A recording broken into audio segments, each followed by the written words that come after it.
जैसा कि हम अभी परमेश्वर के प्रेम के बारे में सुन रहे थे कि परमेश्वर हमें किस प्रकार से संभालता है, गवाहियों में हमने सुना कि परमेश्वर हमें कैसे बचाता है।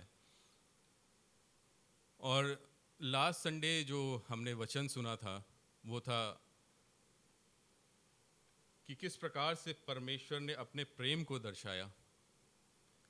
हालांकि वो फादर्स डे था और मैथ्यूस अंकल ने प्रीच किया और इवन उन्होंने बताया भी कि उनको पता ही नहीं था कि वो फादर्स डे है, लेकिन परमेश्वर ने ऐसा वचन उनको दिया कि वो फादर्स डे से रिलेटेड था।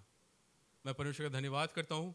और जब परमेश्वर के दास हमारे पास्टर साहब ने हमसे बोला कि नेक्स्ट संडे आपको वचन शेयर करना है, और जिस प्रकार से अंकल ने बताया था कि ही वॉज ब्लैंक, मैं भी वैसे ही एक ब्लैंक हो गया। मतलब मुझे समझ में नहीं आ रहा था कि मैं क्या प्रचार करूँगा, क्या बोलूँगा। और इस उधेड़-बुन में मैं चल रहा हूँ और इवन मतलब ड्यूटीज़ ऐसी लग रही थी कि नाइट ड्यूटी करनी पड़ रही है, पूरा पूरा वहाँ जागना पड़ रहा है, दिन में आकर के यहाँ सो रहे हैं। हम कह रहे तैयारी कर लेंगे, कुछ बोल लेंगे, कुछ क्या करें, कुछ वचन ऐसा दें कि मतलब लोगों को अच्छा लगे। लेकिन मैं परमेश्वर का धन्यवाद करता हूँ कि परमेश्वर वचन जो देता है वो ऐसा उत्तम होता है कि जो परमेश्वर जो हमारी नीड के अनुसार होता है। जैसे कि लास्ट संडे हमने सुना कि किस प्रकार से परमेश्वर ने अपने प्रेम को दर्शाया।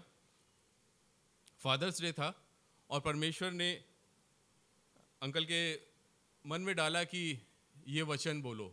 हमने कई बार सुना है कि परमेश्वर ने इस वचन को, यूहन्ना 3:16, कि परमेश्वर ने जगत से ऐसा प्रेम रखा कि उसने अपने इकलौते पुत्र को दे दिया ताकि जो कोई उस पर विश्वास रखे वो नाश ना हो परंतु अनंत जीवन पाए।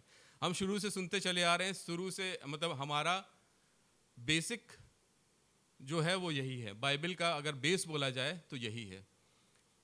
इस वचन को लेकर के उन्होंने हमें अच्छी अच्छी बातें सिखाई और मैं भी इन चीज़ को लेकर के उधेड़-बुन में लगा हुआ था कि मैं परमेश्वर के भवन में लोगों के सामने, जो मेरे कुछ एल्डर्स हैं, कुछ मेरे यंगर्स हैं, परंतु मुझे ऐसा फील हो रहा था कि अगर मैं इस वचन को बोलूँगा तो ये उन्होंने ऑलरेडी सुना हुआ है, इस वचन को बोलूँगा ऑलरेडी सुना हुआ है। पूरा बाइबल एक तरीके से मतलब छान दिया कि किधर से बोलूँ। लेकिन परमेश्वर ने बोला कि लास्ट संडे जो वचन बोला गया था आप उसको कंटिन्यू करो, क्योंकि परमेश्वर ने एक सीढ़ी बनाई हुई है कि किस प्रकार से आप वन बाय स्टेप आप ऊपर चढ़ते चले जाते हैं। ये परमेश्वर की योजना होती है। हम सोचते हैं हम बहुत से काम कर लेंगे, ये कर लेंगे, वो कर लेंगे, ऐसा कर लेंगे, फलाना कर लेंगे, लेकिन परमेश्वर ने जो रखा है वो उत्तम मन्ना है। और परमेश्वर के वचन के लिए मैं धन्यवाद करता हूँ। और ये वचन मुझे कल रात में मिला। पूरे हफ्ते में तैयारी करता रहा, मतलब सोचता रहा, उधेड़-बुन चलती रही, क्या करूँगा क्या करूँगा क्या करूँगा। इवन डिस्कशन हो रहा वाइफ से कि भाई मैं तो ब्लैंक हूँ। गुड फ्राइडे होता है तो हमें पता होता है कि कौन सा तीसरा चौथा कलमा कौन सा बोलना है, वहाँ पे हम तैयारी कर लेते हैं, बोल देते हैं।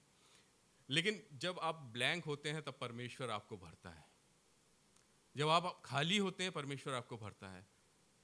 इवन नाइट में, जब अभी 2 दिन की पहले की बात है, मैं तैयारी करने के लिए उठा रात में 3 बजे, मुझे क्लिक हुआ कि अब तुम्हें तैयारी करनी चाहिए।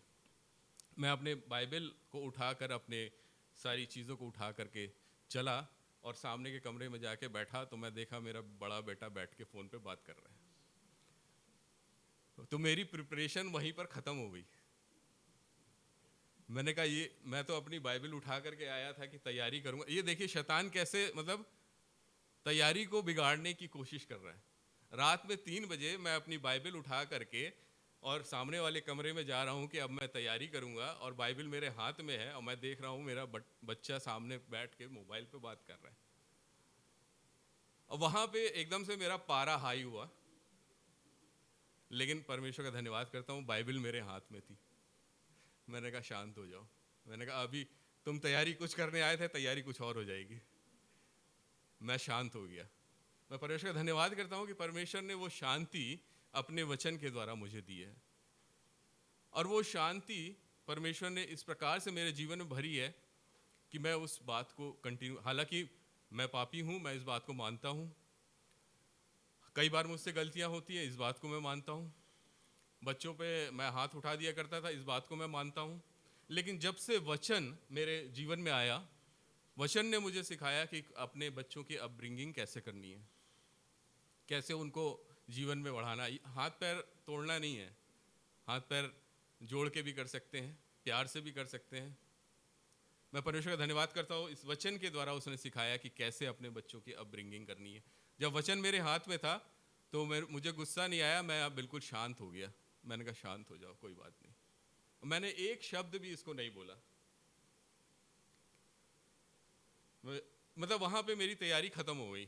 फिर मैं जाके सो गया। मैंने कहा अब तैयारी क्या करूँ, सो गया। और दूसरे दिन मैं जब ड्यूटी से वापस आ रहा था, करीब 2 बजे मेरी छुट्टी हो जाती है, मैंने बोला कि आज शाम को जाके मैं तैयारी करूँगा। और जैसे ही मैं ड्यूटी से निकलने के लिए हुआ, एक पेशेंट ऐसा आ गया कि हमारे जो बॉस थे उन्होंने बोल दिया नहीं ये केस आप करवा के जाइएगा। मैं तो सोच रहा था कि मैं घर जाऊंगा, आराम से खाऊंगा, एसी की हवा लूंगा, थोड़ा रेस्ट करूंगा, उसके बाद अपनी तैयारी चालू कर दूंगा। लेकिन वहाँ पे यह क्या हुआ कि नहीं, आप ये केस करवा के जाइएगा। और मैं दोपहर को भूखा, करीब 4:30 बजे 4 बजे के आसपास घर पहुँचाऊँगा। फिर मैं खाना खाया, सो गया।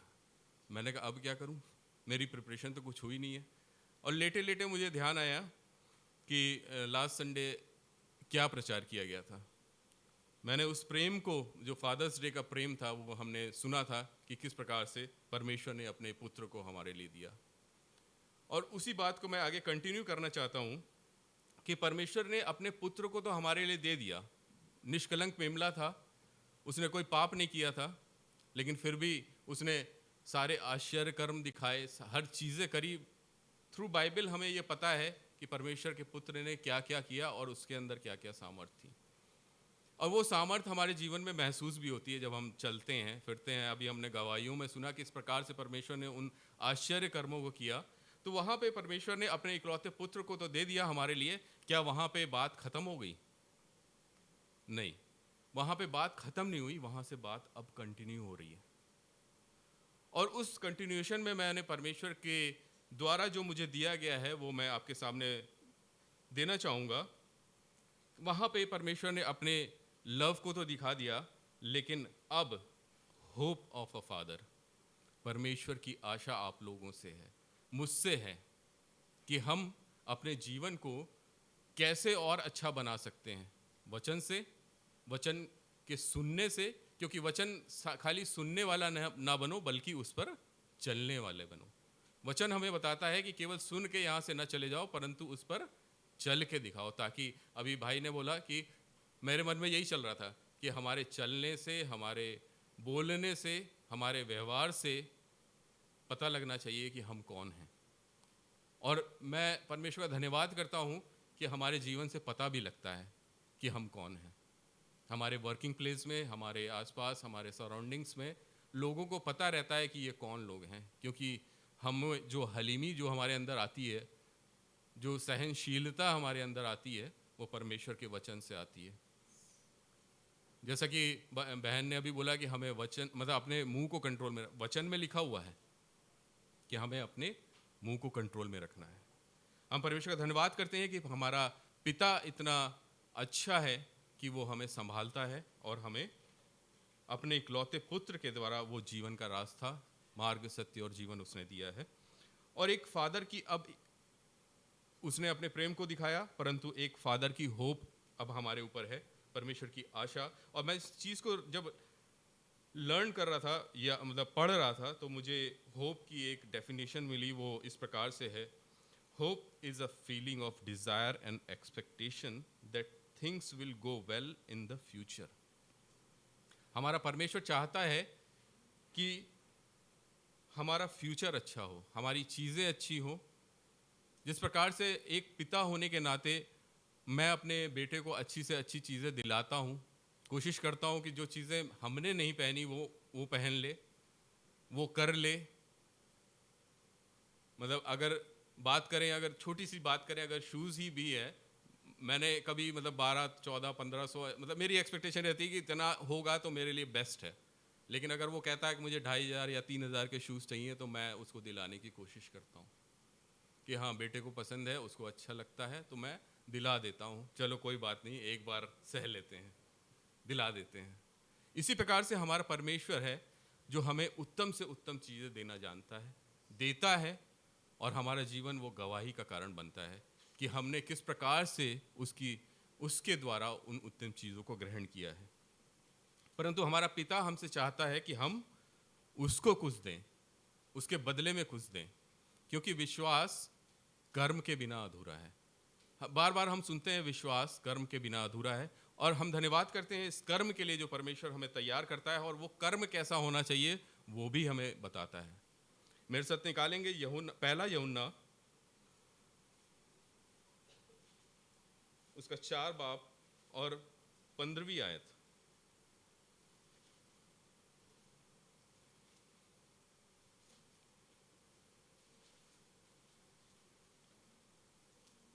जो कोई ये मान लेता है कि यीशु परमेश्वर का पुत्र है, परमेश्वर उसमें बना रहता है और वह परमेश्वर है। Hallelujah, thank you Jesus. इस वचन के लिए मैं धन्यवाद करता हूँ। यहाँ पे साफ साफ लिखा है, जो कोई ये मान लेता है कि यीशु परमेश्वर का पुत्र है, परमेश्वर उसमें बना रहता है और वह परमेश्वर में। हमें सिर्फ एक छोटी सी बात को परमेश्वर की मानना है कि यीशु परमेश्वर का पुत्र है। और इवन इस छोटी सी बात को मानकर हम अपने आप को इतना बड़ा बना लेते हैं कि परमेश्वर हमें हर तरीके से प्रोटेक्ट करता है, हर तरीके से बचाता है। और परमेश्वर के बचाने का तरीका बहुत ही अद्भुत तरीके से बचाता है। एक छोटी सी स्टोरी मैंने कभी सुनी थी, वो मुझे याद आ रही है। उसमें इस प्रकार से था कि एक छोटी बेटी थी जो परमेश्वर के भवन में, एक छोटी लड़की परमेश्वर के भवन में बनी रहती थी और परमेश्वर के साथ चलती थी, परमेश्वर के वचनों को मानती थी, परमेश्वर के लिए हर काम को करती थी, और परमेश्वर उसके साथ बना रहता था। और वो हमेशा चर्च उसका धुन लगा रहता था कि किस तरीके से चर्च के कामों में लगे रहें, और वो चर्च के कामों में लगी रहती थी। और वो अपने घर से निकलकर पैदल रोज़ अब चर्च तक जाती थी, काफ़ी डिस्टेंस था, उसको पार करके वो चर्च तक जाती थी, और डेली चर्च की प्रिपरेशन में लगी रहती थी। और उस रास्ते में कुछ लोग ऐसे बैठे होते थे जो आती जाती महिलाओं को छेड़ते थे, लोगों को छेड़ते थे। 4-5 जो शैतान टाइप के बच्चे होते हैं वो महिलाओं को छेड़ रहे हैं, लोगों को छेड़ रहे हैं। लेकिन जब वो लड़की वहाँ से निकलती थी तो वो एकदम शांत हो जाते थे, और आकर के वो लड़की अपना इजीली बैठ जाती थी, सारी प्रिपरेशन कराती थी, वापस जाती थी, तब भी एकदम आसानी से पहुँच जाती थी। उसको ना कोई टीज़ करता था ना कोई। तो लड़की सोचती थी, क्या मैं देखने में सुंदर नहीं हूँ? क्या मैं मेरे अंदर कोई ऐसी क्वालिटी नहीं है कि वो मेरे को नहीं कुछ बोलते हैं और मैं इजीली निकल जाती हूँ? वो लोगों को परेशान करते हैं, लोग ऐसा ऐसा करते हैं। तो उससे रहा नहीं गया, एक कुलबुलाहट उसके मन में रही कि मैं इनसे पूछती हूँ जा करके कि क्यों, क्या मुझे क्यों नहीं छोड़ते हो? क्या मैं देखने में खूबसूरत नहीं हूँ या कुछ भी चीज़? तो उन लड़कों का रिप्लाई क्या था कि अरे तुम तो छोटी सी हो, कोमल सी हो, तुमसे क्या हमें डर है, हमें तुमसे कोई डर नहीं है, लेकिन तुम्हारे पीछे जो 7 फीट का आदमी चलता है ना, उसको देख के हमें डर लगता है। तो शैतान जो है, जिस चीज़ को हम नहीं देख सकते, शैतान उन चीज़ों को देख सकता है। परमेश्वर हमारे पीछे खड़ा है, ये हमें नहीं पता, लेकिन शैतान को पता है। उसने ऐसी एक कवरिंग हमारे अंदर बना रखी है, हमारे चारों ओर बना रखी है इस वचन से। अगर हम इस वचन को मानते हैं, इस वचन पे चलते हैं, तो उसने एक ऐसी कवरिंग हमारे चारों तरफ बना रखी है कि हम अपने आप को सुरक्षित महसूस करते हैं, और वो सुरक्षा हमें अद्भुत तरीके से मिलती है। मैं परमेश्वर का धन्यवाद करता हूँ। अभी लास्ट ईयर जब हम लोग गए थे आगरा फोर्ट देखने के लिए, तो वहाँ पर जो गाइड होते हैं वो अच्छी अच्छी चीज़ें बताते हैं, देखिए ऐसा, देखिए वैसा। जब हम लोग फोर्ट के ऊपर चढ़ गए तो वो लेवल बता रहे थे, देखिए सुरक्षा का लेवल क्या है। वहाँ खड़े होकर के देखिए, वहाँ पर एक नदी खुदी हुई है, उसके अंदर पानी चलता था, उसमें मगरमच्छों को छोड़ दिया जाता था जो भूखे रहते थे। कोई उसको पार नहीं कर सकता क्योंकि वहाँ पे भूखे मगरमच्छ हैं। और उससे लेवल एक ऊपर है, वहाँ पे जंगल टाइप का बना हुआ है, वहाँ पे भूखे शेरों को या भूखे जानवरों को छोड़ दिया जाता था, जंगली जानवरों को, कि किसी प्रकार से अगर वो उस लेवल को पार करके सेकंड लेवल तक आ गए तो वो भूखे शेर उनको नहीं छोड़ेंगे। मतलब वो सुरक्षा के लेवल को दिखा रहे थे, देखिए कितना तगड़ा सुरक्षा लेवल था। लेकिन वो आज वो एम्परर कहाँ है?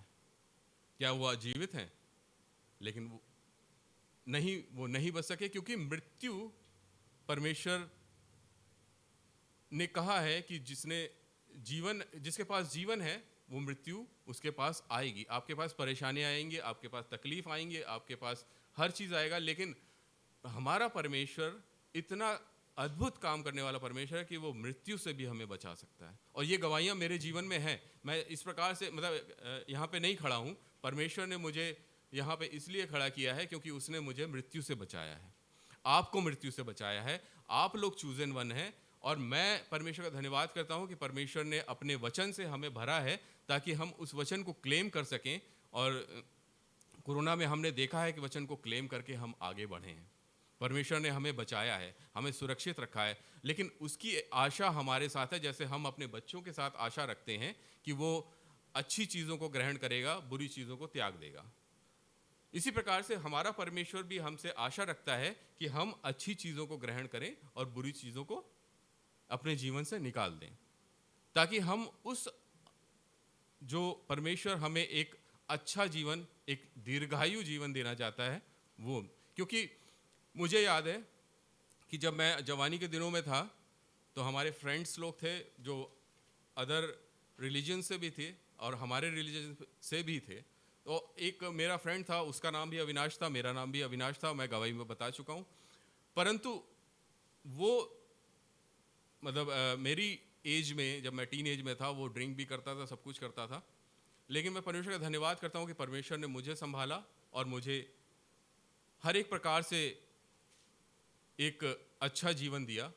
और मैं प्रभु का धन्यवाद करता हूँ इस बात के लिए कि इस वचन के द्वारा परमेश्वर ने वो मुझे बुद्धि दी है ताकि मैं हर एक काम को कर सकूं। और परमेश्वर का धन्यवाद करता हूँ कि मैंने इस वचन को माना है और ये डर मेरे जीवन में बना रहता है। और धन्यवाद करता हूँ कि मेरे को परमेश्वर ने ये बुद्धि दिया कि किस प्रकार से मैं अपने बच्चे को परमेश्वर के भवन में रखूं ताकि वो उन चीज़ों को सीख सके जो चीज़ें मैंने थोड़ी लेट सीखी, जो हलीमी मैंने थोड़ी लेट सीखी। मैं चाहता हूं कि मेरा बच्चा अभी से उन बातों को सीखे, जिस प्रकार से वचन बताता है कि अपने बेटे को जवानी के दिनों में परमेश्वर को समीप रखना है ताकि वो बुढ़ापे में भी उन बातों से ना हटे। मैं परमेश्वर का धन्यवाद करता हूं कि उसने मुझे इस वचन के द्वारा संभाला हुआ है और कई बार परमेश्वर ने मुझे जीवित रखा है। जिस प्रकार से वाइफ मेरी गवाही दे रही थी कि जब उनको फील होता है कि कुछ प्रॉब्लम्स आती हैं और इवन डॉक्टर्स बोल देते हैं कि ये हो जाएगा, वो हो जाएगा, ये हो सकता है, मैं मन ही मन मुस्कुराता हूँ कि नहीं, मेरा परमेश्वर मेरे साथ है। मेरा परमेश्वर कभी भी हमें उन हालातों में जाने नहीं देगा, उसमें से निकाल लेगा। ये एक मतलब एक मुस्कुराहट एक बनी रहती है मेरे शरीर में, मेरे मुख में कि मैं, हाँ, परमेश्वर है मेरे साथ, जो जीवित परमेश्वर है, जो हमें निकाल सकता है।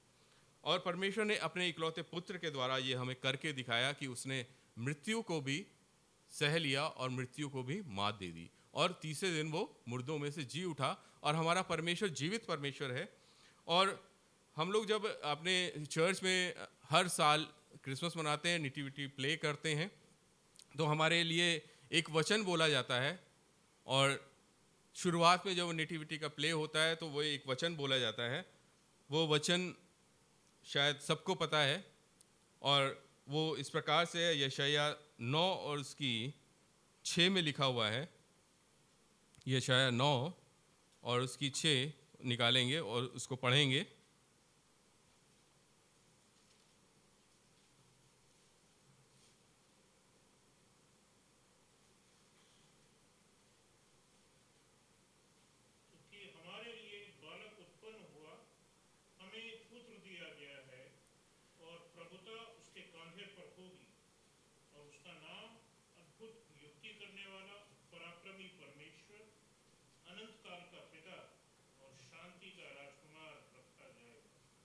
हमने कई बार इस वचन को सुना है, लेकिन क्या हम इस वचन पर बिलीव करते हैं?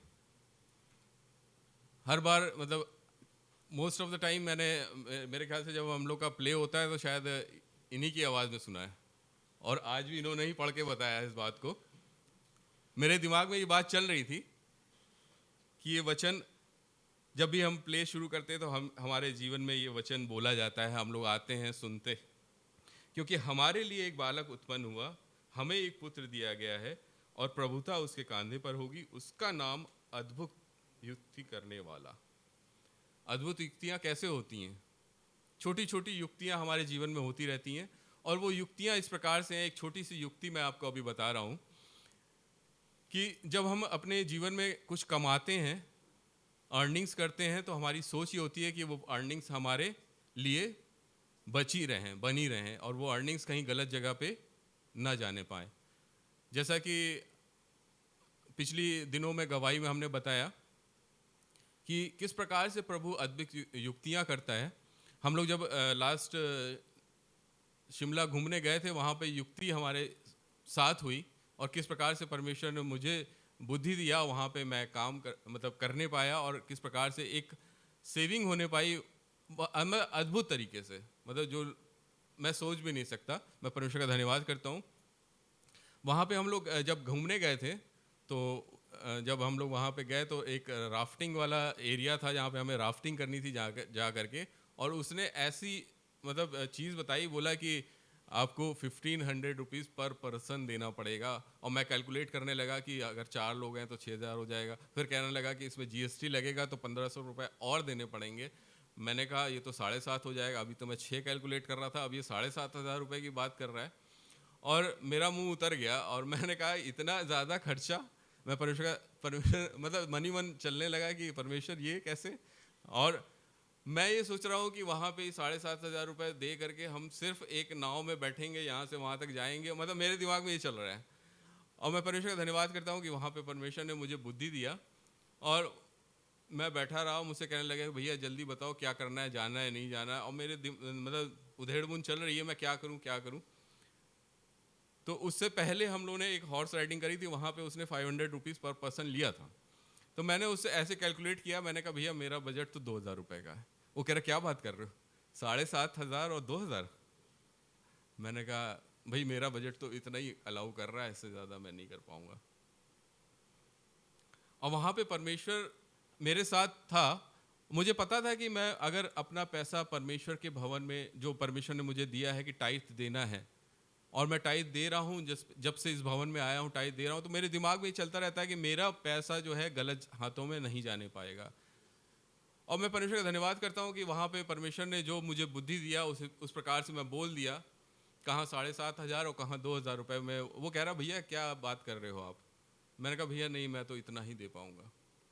अब मेरी बात चल रही है, लोग आ रहे हैं, आपस में उनका डीलिंग चल रही है, जो भी वो बता रहा है। इवन एक फैमिली बाद में जब हम लोग राफ्टिंग करके आ गए तो वहाँ पे एक फैमिली बता रही है कि वो कह रहा है कि अगर आप आगे बैठेंगे नाव में तो आपको 1,500 रुपये और देने पड़ेंगे। मैंने कहा बताओ।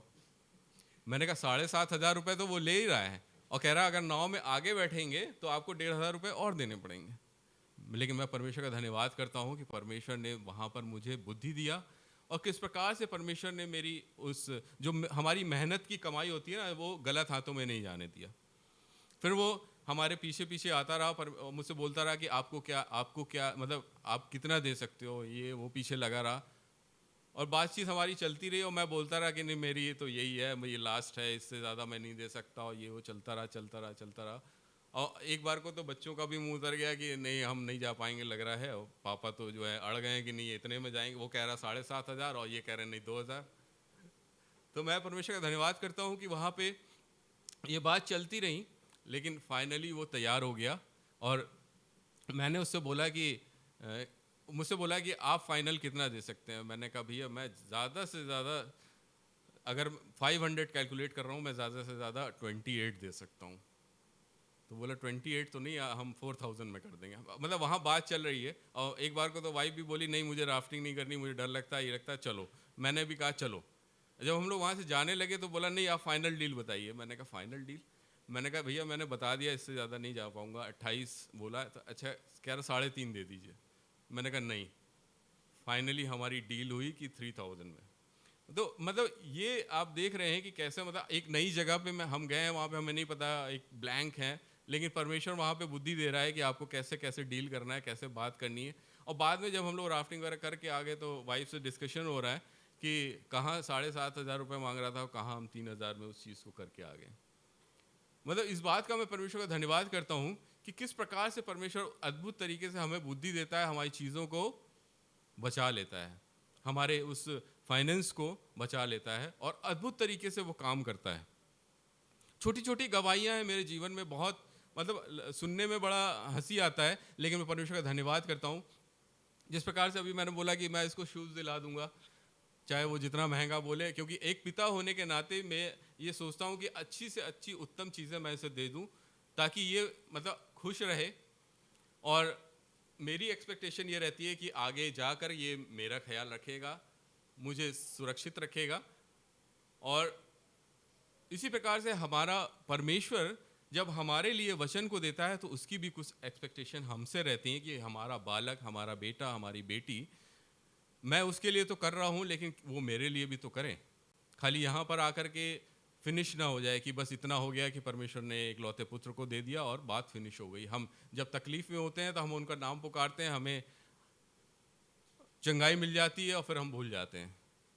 लेकिन ये चीज़ें नहीं होनी चाहिए, क्योंकि हमारा परमेश्वर चाहता है कि हम उसके भवन में बने रहें, सप्त के दिन को पवित्र जाने और जैसा जैसा वचन में लिखा है एक एक बात को मानते हुए आगे बढ़ते चले जाएं। और जिस प्रकार से अद्भुत युक्ति का नाम यहाँ पे लिखा हुआ है, उसका नाम अद्भुत युक्ति करने वाला और पराक्रमी परमेश्वर। परमेश्वर के पराक्रम को हमने कई बार अपने जीवन में महसूस किया है कि जब हम कमज़ोर होते हैं, तकलीफ होते हैं, जब बीमारियां हमारे ऊपर प्रबल होती हैं, दवाइयाँ काम नहीं करती, लेकिन अगर हम एक सादे पानी को भी अगर प्रेयर करके पी लेते हैं तो वो बीमारी हमारे जीवन से अद्भुत तरीके से चली जाती है। क्योंकि हमारा परमेश्वर कहता है कि अगर तुम झुकोगे तो तुम्हारी बीमारियां झुकेंगी। हमें किसी के सामने झुकने की ज़रूरत नहीं है, हमें केवल परमेश्वर के सामने झुकने की ज़रूरत है। कहीं कोई किसी डॉक्टर पे, किसी लोगों पे विश्वास करने की ज़रूरत नहीं है, हमें केवल परमेश्वर के वचन पे विश्वास करने की ज़रूरत है।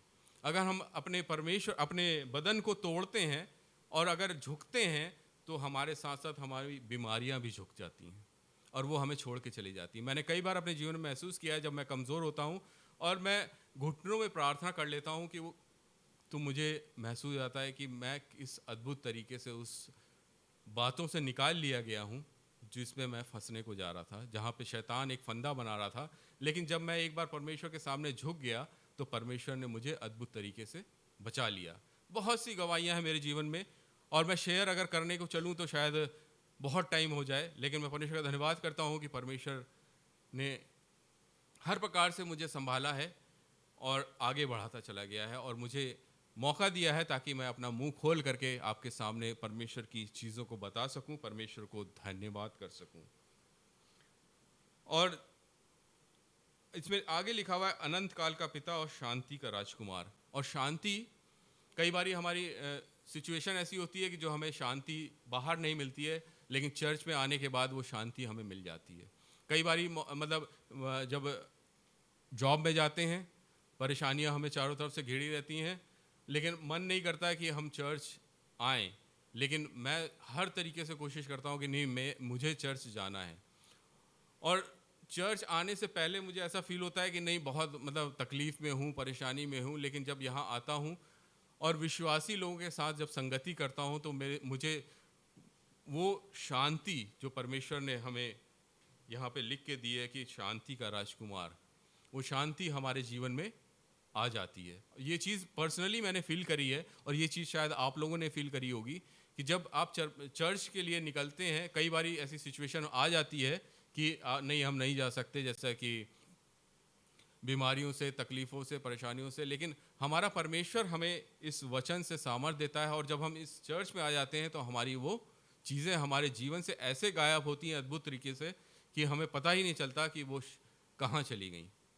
बहुत सी बड़ी बड़ी गवाहियाँ हमारे जीवन में आती रहती हैं और वो परमेश्वर हमें उस शांति को देता है जो हमें परमेश्वर के पुत्र के द्वारा हमें मिलती है। और हम सांसारिक रूप से बहुत सी शांति खोजते हैं, लेकिन वो शांति हमें कहीं नहीं मिलती। हमें केवल वो शांति परमेश्वर के भवन में मिलती है, परमेश्वर के वचन से मिलती है। और कहीं ना कहीं हमारे जीवन में वो वचन बोया जाता है, लेकिन कहीं कहीं वो काम मतलब शैतान ऐसा कर देता है कि हमारा ध्यान उन वचनों से हट जाता है। लेकिन हम जब इस भवन में आते हैं तो वो चीज़ें हमें रिकॉल हो जाती हैं कि हाँ, परमेश्वर जब इन्हें बचा सकता है, परमेश्वर मुझे भी बचाने की सामर्थ्य रखता है। परमेश्वर जब इन्हें बुद्धि दे सकता है, परमेश्वर मुझे भी बुद्धि दे सकता है। और परमेश्वर का धन्यवाद करते हैं उस वचन के लिए। और इस वचन के द्वारा परमेश्वर हमें हर प्रकार से सुरक्षा देता है, बचाता है और बुद्धि देता है। क्योंकि बुद्धि का मूल क्या है? परमेश्वर का वचन है जो हमें बुद्धि से भर देता है, और बुद्धि हमें परमेश्वर के वचन के द्वारा मिलती है। परमेश्वर का धन्यवाद इस वचन के लिए करते हैं। और मेरे साथ निकालेंगे इब्रानियों 7 और उसकी 25वीं आयत, जो इस प्रकार से कहती है,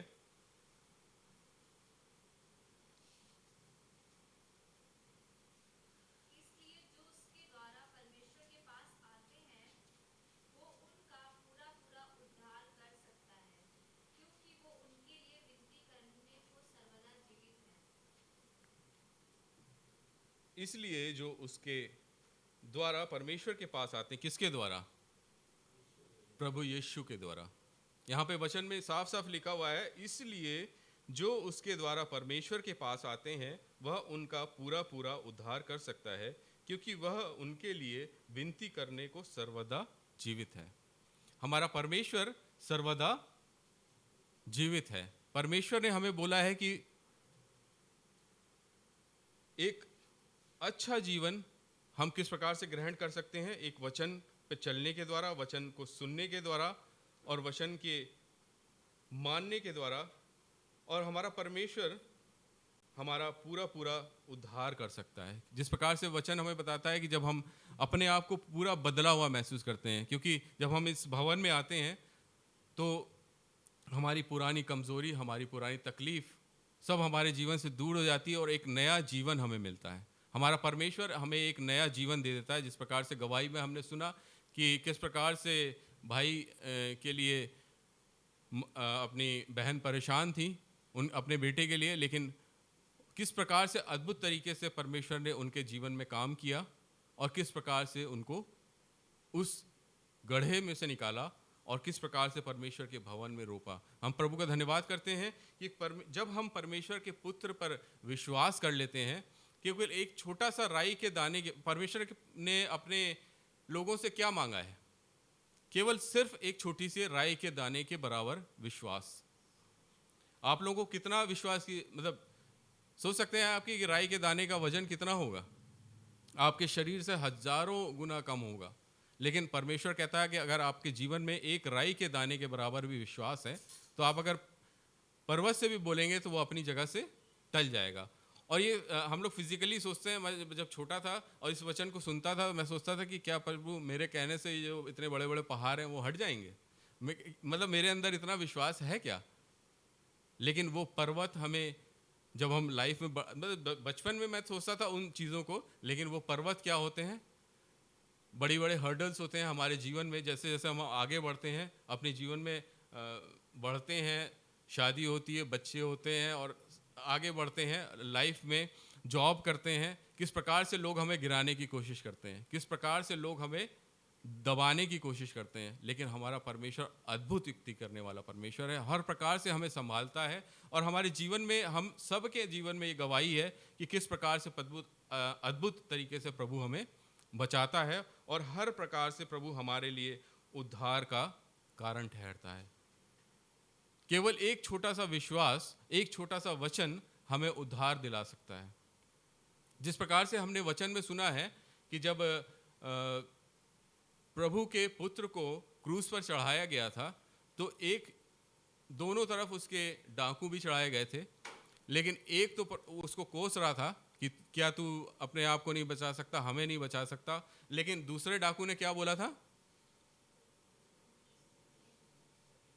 क्या तू परमेश्वर से भी नहीं डरता? वहां पर एक डाकू ने सिर्फ एक वर्ड बोला था कि क्या तू परमेश्वर से भी नहीं डरता, और उसने एक विनती करी थी। उसके काम शायद उस स्वर्ग में जाने के लायक नहीं होंगे, हमारे काम शायद परमेश्वर के सामने खड़े होने के काबिल नहीं है, लेकिन हमारे परमेश्वर का पुत्र जिसने उस हलीमियत को दिखाया और वहाँ पर स्वर्ग में उसने मतलब क्रूस में उसने बोला कि आज ही तू मेरे साथ फिरदौस में होगा। कितनी बड़ी बात है, एक छोटा सा विश्वास कि उसने सिर्फ अपने साथ वाले को डांटा किया, तू परमेश्वर से भी नहीं डरता, और ये तो परमेश्वर का पुत्र है जिसने कोई गलती नहीं करी और इसे सूली पर लटका दिया गया, इसे मारा गया, पीटा गया, इसने कभी किसी के साथ गलत काम नहीं किया, लेकिन क्या तू परमेश्वर से भी नहीं डरता? एक छोटे से विश्वास ने उसका पूरे जीवन में at the end of life उसको वो उद्धार मिल गया, क्योंकि वो उद्धार कहाँ से था? प्रभु यीशु के द्वारा। प्रभु यीशु ने उस उद्धार को दे दिया, और काश वो हमारे जीवन में भी ऐसा होने पाए और हम कह सके कि परमेश्वर हमें तेरे उद्धार की ज़रूरत है, हमें बीमारियों से उठा के खड़ा कर दे प्रभु, ताकि हम उस उद्धार को ग्रहण कर सकें, लोगों को बता सकें हमारे जीवन से, हमारे चलने से, हमारे फिरने से, हमारे बोलने से आपके नाम को जलाल मिलने पाए। और ये जलाल सिर्फ वचन सुनने से नहीं, वचन पर चलने से, लोगों के बीच में जब हम सांसारिक रूप से चलते हैं, हमारे जीवन से ये चीज़ें दर्शती हूँ, मतलब दिखनी चाहिए। मैं प्रभु का धन्यवाद करता हूँ इस वचन के लिए। परमेश्वर हमें पूरा पूरा उद्धार दे सकता है, और परमेश्वर का धन्यवाद करते हैं कि पिता के सामने उस पुत्र के लिए जो हमारे लिए विनती करने के लिए हर समय जीवित है। हमारा परमेश्वर आज भी हमारे लिए जीवित है, और वो हमारे लिए मारा गया, हमारे लिए गाड़ा गया, हमारे लिए मुर्दों में से जी उठा, और परमेश्वर का पुत्र हमारे लिए सर्वदा जीवित है। क्योंकि अगर हम विश्वास करते हैं कि हमारा यीशु हमारे साथ है, और परमेश्वर की जो सामर्थ्य परमेश्वर ने अपने पुत्र को दी थी कि आप इस ज़मीन पर जाओ, क्योंकि अगर प्रभु उतर के आता तो शायद लोग कहते हैं अरे ये तो प्रभु उतर के आ गया, इसकी तो काबिलियत थी, वो उसने कर लिया। लेकिन परमेश्वर ने उस प्रेम को अपने इकलौते पुत्र के द्वारा दर्शाया। उसने अपने पुत्र को भेजा और अपनी सामर्थ्य उस पुत्र के अंदर डाल दी कि तुम जाकर लोगों को दिखाओ कि परमेश्वर की सामर्थ्य क्या है। अब परमेश्वर पिता की होप हमारे साथ है, क्योंकि परमेश्वर के पुत्र ने जब वो स्वर्ग पर उठा लिया गया, उसने बोला कि तुम अकेले नहीं हो, तुम्हारे साथ क्या है? पवित्र आत्मा है। और उस पवित्र आत्मा को अपने जीवन में बनाए रखने के लिए हमें अपने आप को उसके काबिल बनाना होगा, क्योंकि परमेश्वर कहता है कि तुम परमेश्वर के मंदिर हो। और मंदिर कैसा होता है? साफ होता है, क्लीन होता है, वहाँ पे किसी प्रकार की गंदगी नहीं होती। उसी प्रकार से हमारा पिता चाहता है कि हम अपने शरीर को साफ रखें, और बेसिक इंस्ट्रक्शन इस बाइबल के हमारे जीवन में है कि हमें क्या करना है, क्या नहीं करना है, और किस प्रकार से हमें आगे बढ़ना है, कैसे हमारे अपने जीवन को पवित्र बनाना है। क्योंकि हमारा पिता पवित्र है, इसलिए हमें उसके जैसा बनना है, और उसके जैसा बनने के लिए हमें परमेश्वर के निकट बने रहना है, परमेश्वर की बातों को सुनना है, परमेश्वर की बातों को मानना है, और परमेश्वर की बातों पे चलना है।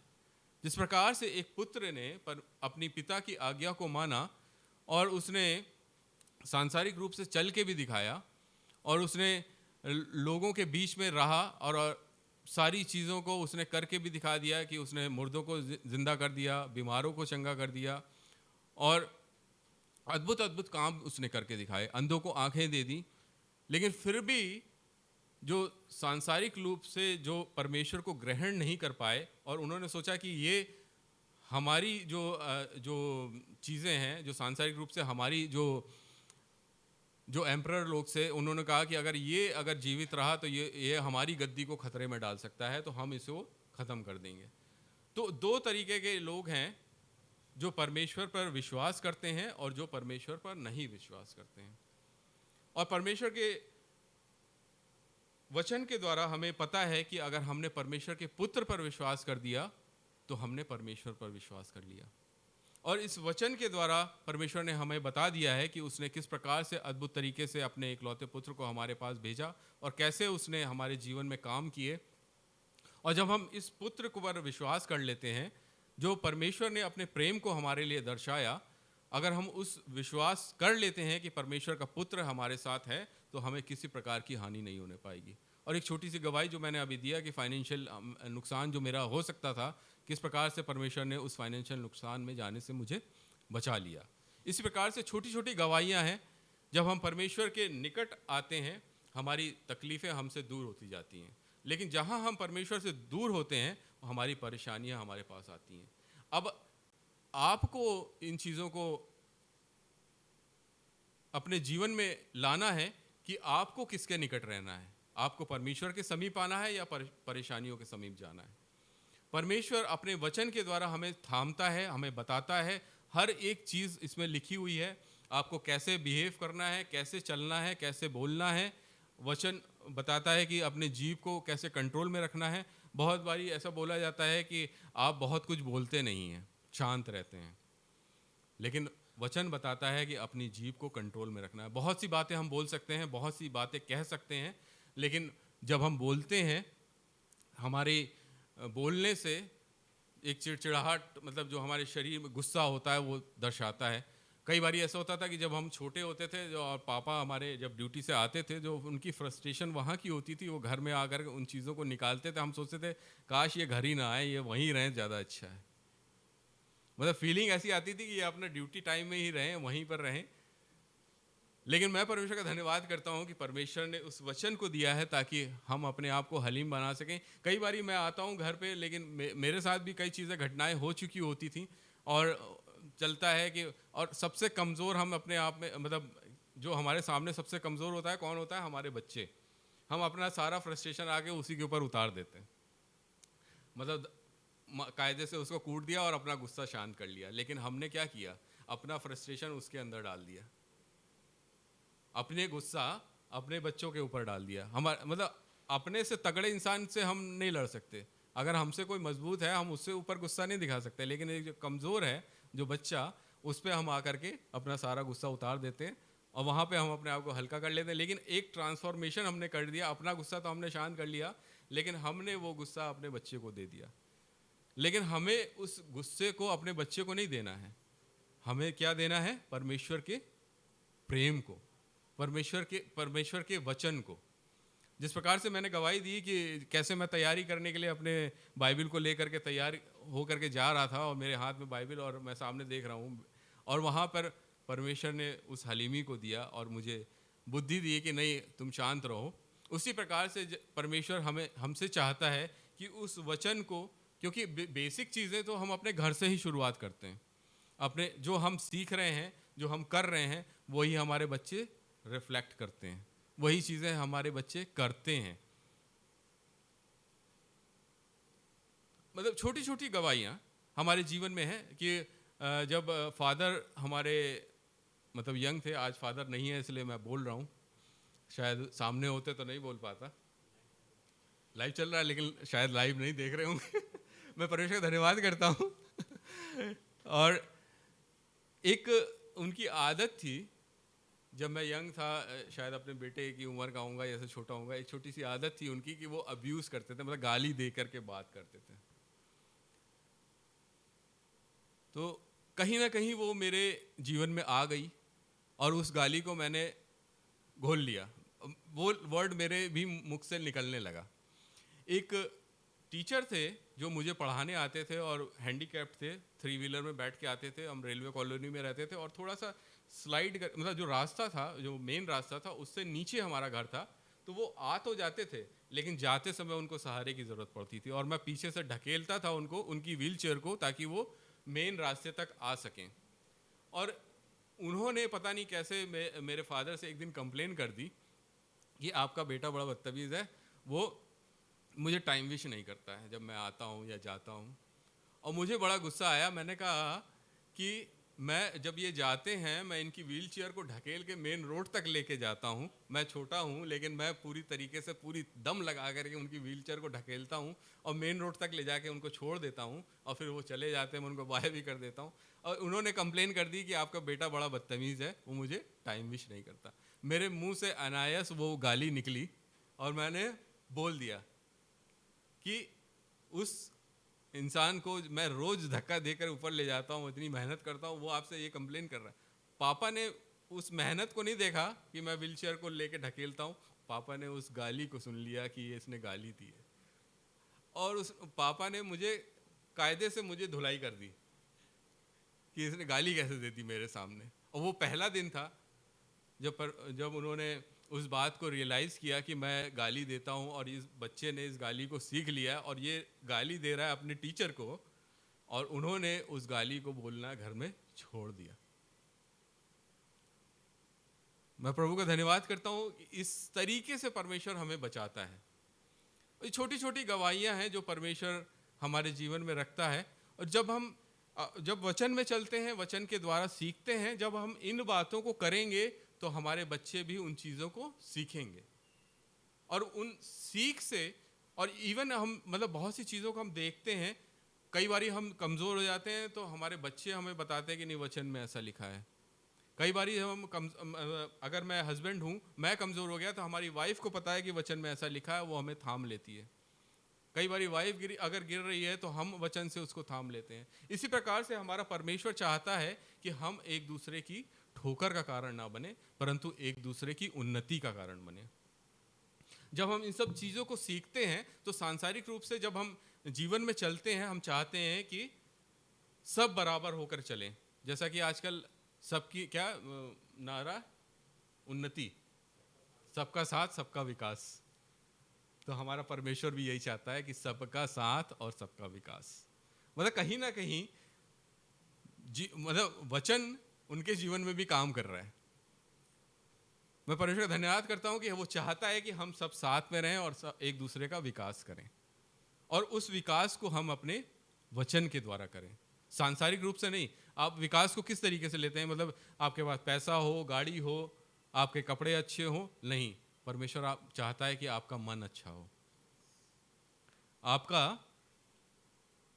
आप फिजिकली उतने स्ट्रांग ना हो, लेकिन आप स्पिरिचुअली इतने स्ट्रांग हो कि आप लोगों को उन्नति का कारण बनने पाए। आप उनके लिए गड्ढा ना खोदें, बल्कि उस गड्ढे को पाटने वाले हो सकें।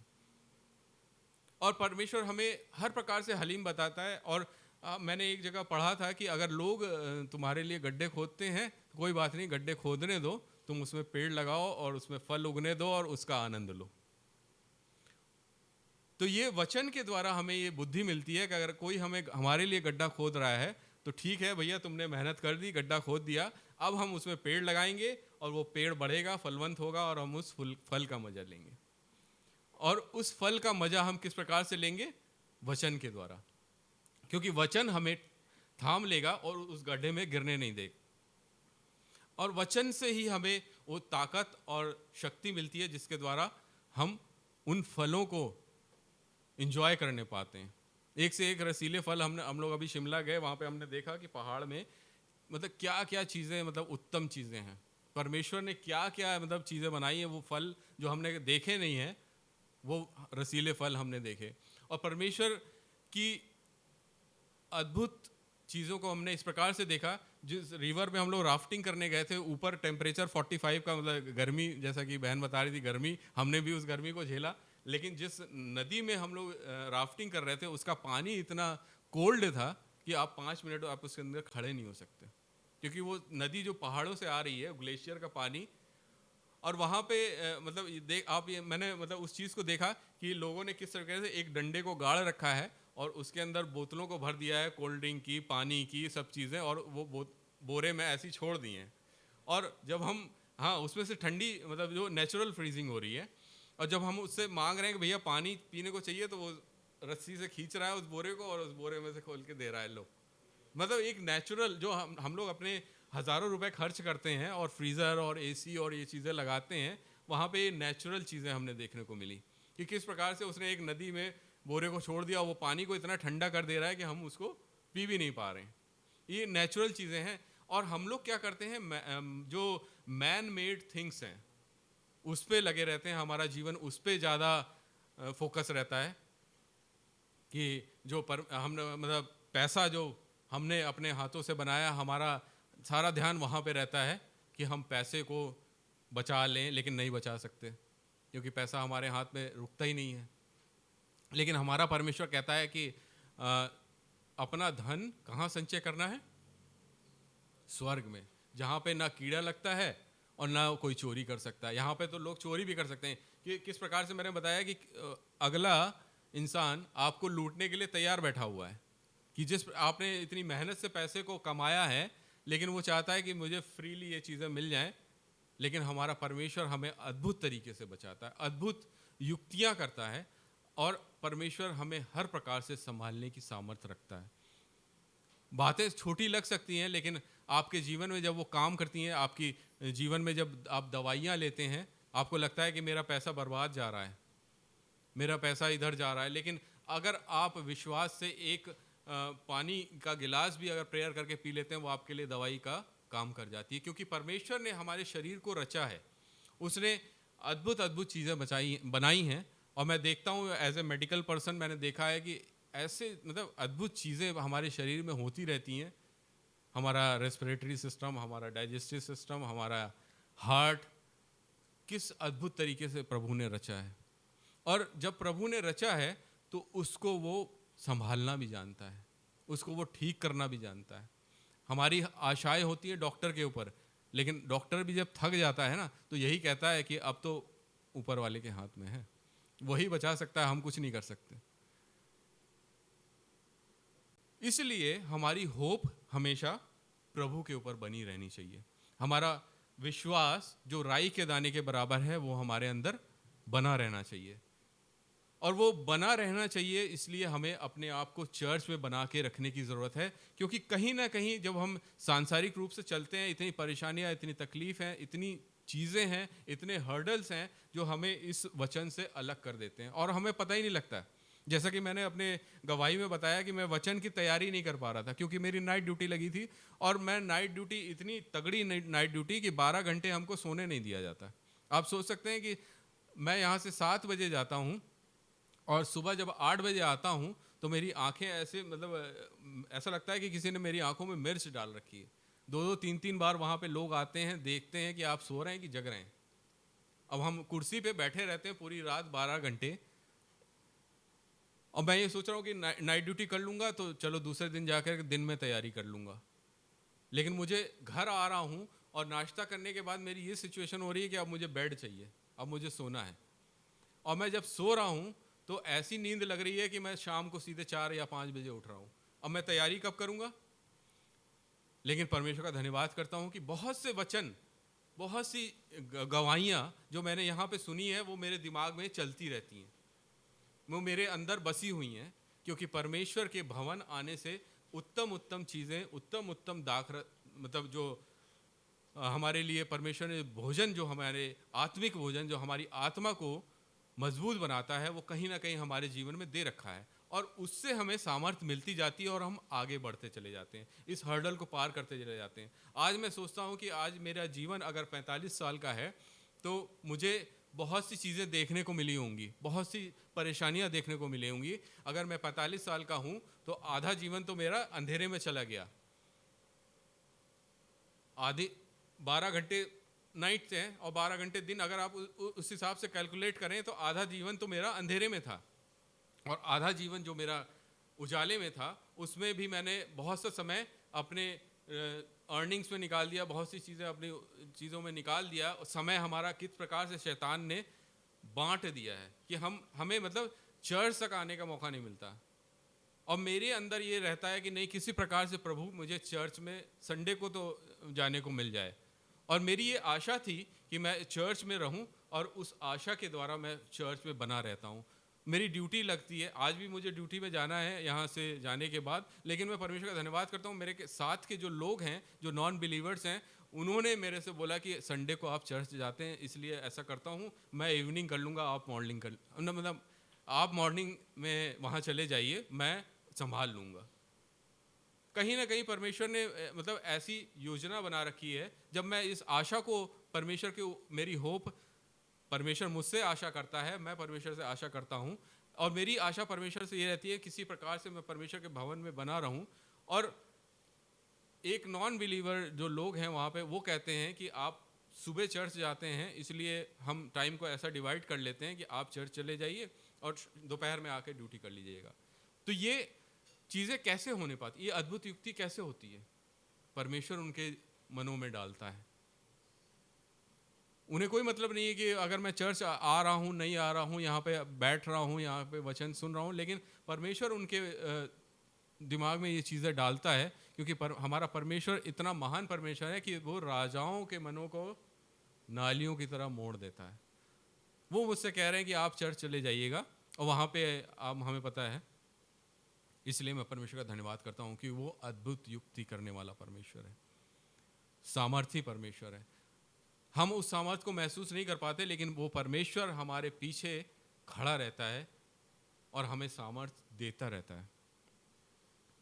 हर एक प्रकार से प्रभु हमें संभालता है और हमें उत्तम उत्तम चीज़ें देता है, और हम किस प्रकार से धन्यवाद के बलिदान के द्वारा हम उन उत्तम आशीषों को प्राप्त करते चले जाते हैं। और हमारा परमेश्वर चाहता है कि हम उसके सामने, जो हमारा प्रभु यीशु था, उसी प्रकार से हम उसके सामने खड़े हो सकें। और उसके सामने जब हमें खड़े होना है तो हमें अपने आप को शुद्ध करना है, प्योर करना है।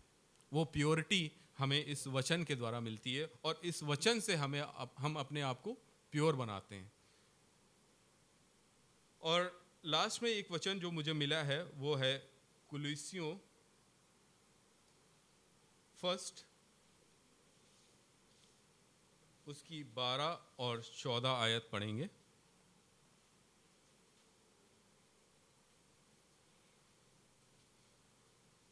और पिता का धन्यवाद करते रहो, जिसने हमें इस योग्य बनाया है कि ज्योति में पवित्र लोगों के साथ मिरास में सहभागी हो।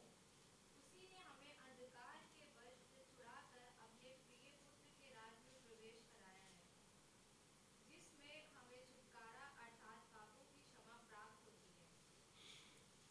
ये वचन इतना स्ट्रांग है, इसमें लिखा हुआ है और पिता का धन्यवाद करते रहो। हमारा पिता क्या चाहता है कि हम उसका धन्यवाद करते रहें।